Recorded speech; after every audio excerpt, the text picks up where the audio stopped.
Edisi Rabu 8 Maret 2023 memang berbeda dari biasanya karena diselenggarakan sekaligus bersamaan dengan fokus grup diskusi yang kebetulan hari ini tanggal 8 Maret adalah Hari Perempuan Internasional. Dunia internasional sendiri sebetulnya menyadari dan telah membuat sebuah pengakuan dan perlindungan terhadap kelompok masyarakat adat.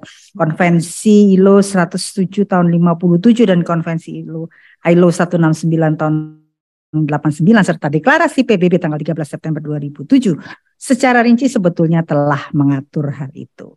Oleh karena itu maka kita harus bersama-sama tanpa henti-henti terus mendorong agar pemerintah segera menyelesaikan kebijakan-kebijakan terhadap pengakuan dan perlindungan masyarakat adat secara terus-menerus, dan yang paling penting mendorong DPR agar bisa segera mensahkan undang-undang ini. Disinilah kita diminta untuk selalu menempatkan dan mampu melihat bagaimana dinamika sosial politik terhadap persamaan hak adalah fondasi bagi demokrasi. Persamaan hak dimulai dari sikap adil untuk mengakui hak-hak dasar, mengadvokasi setiap permasalahan dihadapi dan memberikan perlindungan menyeluruh kepada masyarakat dan khususnya perempuan adat. Undang-undang masyarakat hukum adat yang diperjuangkan diharapkan dapat menjadi payung hukum untuk memberikan jaminan pengakuan dan perlindungan bagi hak-hak perempuan adat secara utuh, baik sebagai individu maupun kolektif, yang menjadi kekhasan atau kekhususan yang melekat pada identitas perempuan. Nah, ini tidak kurang juga nasibnya seperti rancangan undang perlindungan pekerja rumah tangga. Tapi kalau hal ini benar-benar mendapatkan sebuah respon yang sebenarnya lebih keras daripada pekerja rumah tangga. Ibu bapak semua, tanggal 24 Oktober tahun kemarin saya berkesempatan hadir di Kongres Masyarakat Adat di Sentani, Papua. Saya dengan semua perwakilan dari masyarakat adat Nusantara, kita berdialog, kita menyusun agenda beberapa hal dan memberikan rekomendasi yang strategis. Ya. Pertama tentu saya mengingatkan kembali tentang urgensi dari rancangan undang-undang masyarakat hukum adat. Secara historis di dalam sidang BPPKI hal ini sudah dibahas sangat serius para pendiri republik, ya. Bahkan di dalam pasal 18 Undang-Undang Dasar 1945 sebelum diamandemen itu sudah termanifestasikan, ya, bagaimana itu jadi hukum dasar bagi kita. Apakah benar setiap pembangunan harus bervis-a-vis dengan eksistensi mereka? Ini yang kemudian banyak dibahas di dalam panja badan legislasi ketika menyusun draft RUU-nya sendiri. Nah, ibu bapak semua, ini pure rancangan undang-undang yang diusulkan 2 periode oleh fraksi Partai Nasdem, dan perjuangan fraksi Partai Nasdem secara konsisten 2 periode mengusulkan ini sebagai hak inisiatif DPR. Nah, rancangan undang-undang masyarakat hukum adat ini panja badan legislasi sudah memutuskan melalui pleno badan legislasi pada 4 September tahun 2020 bersepakat ini dimajukan ke paripurna sebagai hak inisiatif. Ada 8 fraksi yang bersepakat dan 1 fraksi yang menolak, yaitu fraksi Partai Golkar, dan narasinya sama. Waktu itu kita sedang membahas undang-undang Ciptaker, dan kemudian narasi mayor yang disampaikan kepada publik, bahkan disampaikan juga kepada presiden, ini akan menghambat investasi. Nah, inilah yang kemudian menjadi tantangan kita bersama, bagaimana politik legislasi kita ada 8 fraksi yang bersepakat, tapi ada 1 fraksi yang menolak, sehingga sampai hari ini tidak pernah ini diparipurnakan.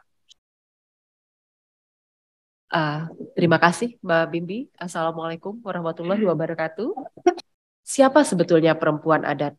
Karena buat kami identitas ini adalah satu bentuk, kalau orang bilang persimpangan identitas ya. Jadi sebenarnya ada interseksional di dalam identitas ini. Perempuan adat ini adalah sekelompok perempuan yang bertempat tinggal pada satu bentangan wilayah adat yang ada norma di dalamnya, yang memang menjaga dan menjadi pengampu dari ketahanan hidup komunitas adat, dan dia terikat pada asal-usul leluhur dan kelembagaan adatnya gitu. Bagi perempuan aman, kami mencoba melihat data-data ini gitu ya. Seringkali ketika kita membicarakan ketahanan hidup, itu bicaranya soal ekonomi dalam bentuk yang sangat makro. Tetapi sebetulnya ketika kita melihat dalam situasi pandemi, krisis bahkan, mari kita lihat yang mana yang paling bertahan. Itu adalah kehidupan di tingkat rumah tangga. Sekarang ini kita sedang menghadapi perubahan iklim yang cukup ekstrim. Nah, perempuan adat ini sebenarnya dengan pengetahuan yang dimiliki mampu menemukan benih yang kemudian bisa bertahan dalam situasi-situasi itu. Identitas politiknya perempuan adat akan hilang dengan sendiri. Nah, proses inilah yang sebenarnya membuat kami melihat bagaimana kelindan antara pengetahuan perempuan adat, wilayah adat sebagai satu ruang di mana wilayah kelola perempuan adat berada di dalam ruang itu membangun identitas politiknya perempuan adat untuk bisa masuk dalam proses-proses yang lebih masif di dalam pembicaraan publik. Nah, bagi perempuan adat ini juga bukan hanya sekedar pengetahuan, tetapi ini adalah soal bagaimana perempuan adat kemudian memiliki fungsi dan tanggung jawab sosial. Jadi ini menjadi sangat melekat pada identitas perempuan adat. Izin saya mulai, Bapak Ibu semuanya. Yang saya hormati, Wakil Ketua MPR RI dan juga yang saya banggakan, ini Ibu Dr. Lestari Murdijat SSMM. Permasalahan ini adalah sangat penting dan saya ingin memulai dari mengingat bahwa kita dulu melaksanakan perjalanan kebangsaan ini sejak dari Sumpah Pemuda sebetulnya sudah ada konsensus kebangsaan dan di situ tentu saja tidak hanya kaum pria tetapi juga kaum perempuan turut andil di sana untuk menyatakan sebagai suatu bangsa Indonesia.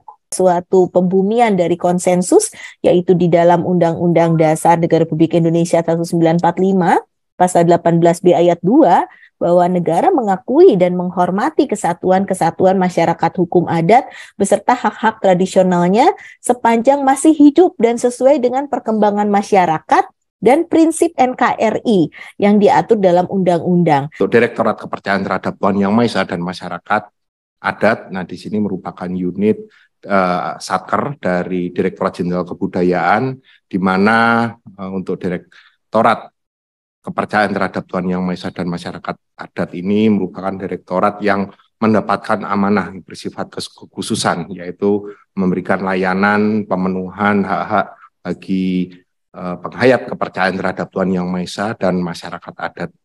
Nah, ada salah satu yang menjadi prioritas dan program karena kami posisi di pemerintah harus memberikan layanan terbaik dalam rangka upaya-upaya pemenuhan hak masyarakat adat khususnya.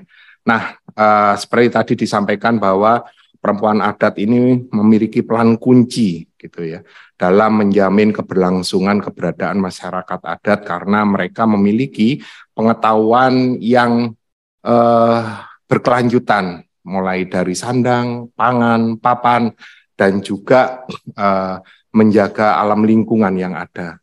Nah, ini sesuai dengan keputusan Kemenko nomor 35 tahun 2022 yang melibatkan kementerian dan lembaga.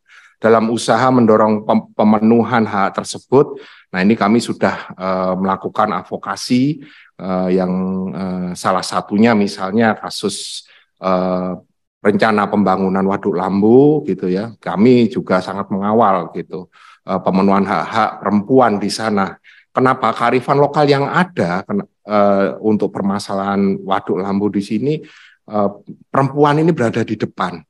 Kenapa? Yang jelas selain mereka berperan aktif gitu untuk memperjuangkan haknya dan sekaligus meredam manajemen internal. Nah, ini sangat strategis sekali karena mereka berpartisipatif dalam tiap-tiap ruang ekspresinya gitu. Ya mereka hanya menjalankan gitu, namun belum termanajemen dengan baik. Advokasi bagaimana mendorong eksistensi perempuan adat ini bisa menunjukkan jati dirinya dan bisa berperan aktif sebagai upaya pelanjut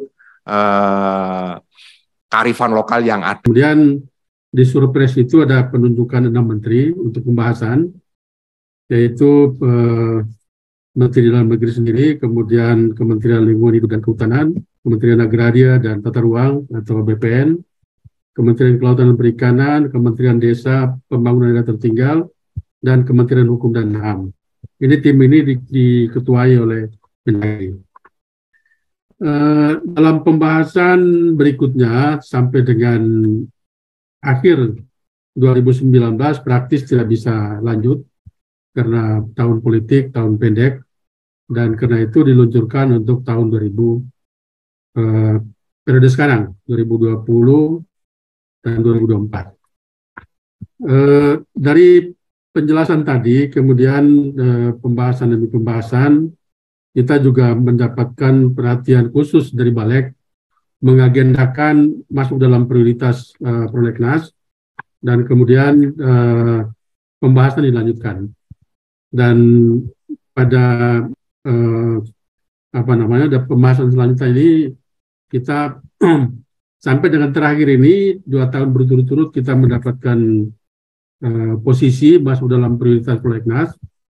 Dan di 2023 ini di nomor 22 mestinya pembahasan sudah bisa dilanjutkan karena tahun ini pun tahun pendek, mudah-mudahan sisa waktu ini bisa kita selesaikan. Itulah cerita garis besarnya. Dan secara keseluruhan kakak-kakak sekalian, memang RUU ini sebetulnya sudah sesuai dengan asas pembentukan peraturan perundang-undangan. Dalam pembahasan itu demikian. Tetapi dari 17 bab dan 58 pasal, ini mohon maaf memang tidak ada pasal khusus yang menyebutkan tentang posisi perempuan adat di dalamnya. Dan ini setelah posisi terakhir, saya juga mendapat masukan dari beberapa pihak dalam kunjungan sosialisasi ke daerah. Dan ini juga menjadi catatan, mudah-mudahan dalam pembahasan selanjutnya. Yang saya hormati Ibu Wakil Ketua MPR, Ibu Lestari, kemudian juga tentu Ibu Arimbi ini sebagai tim ahli, sebagai staf ahli Ibu Wakil Ketua MPR. Kemudian para narasumber sekalian tadi yang sudah menyampaikan pemikirannya, dan juga tentu Mbak Devi Anggra ini yang bertanggung jawab dari Aman ini. Jadi yang harus terus berjuang, yang harus terus memperjuangkan perempuan adat dan masyarakat adat. Sungguhnya tidak ada perbedaan antara perempuan dan laki-laki. Ketika bicara perempuan adat, maka tentu tidak terlepas dari bicara tentang perempuan itu sendiri. Jadi begitu, perempuan itu sendiri, bagaimana kedudukan perempuan di masyarakat, khususnya tentu di Indonesia. Jadi ketika kita bicara masyarakat adat, perempuan adat dalam konteks kebangsaan, legislatif pasti sangat menentukan, eksekutif tentu yudikatif juga, dan masyarakat dunia usaha bersama untuk menentukan. Jadi artinya mereka sudah berpikir bahwa perempuan itu pemikirannya bisa mereka akomodir.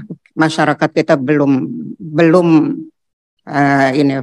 bulat gitulah untuk menerima ini. Nah, sekarang ini perempuan adat dan masyarakat adat. Maka komitmen pemerintah itu sangat penting.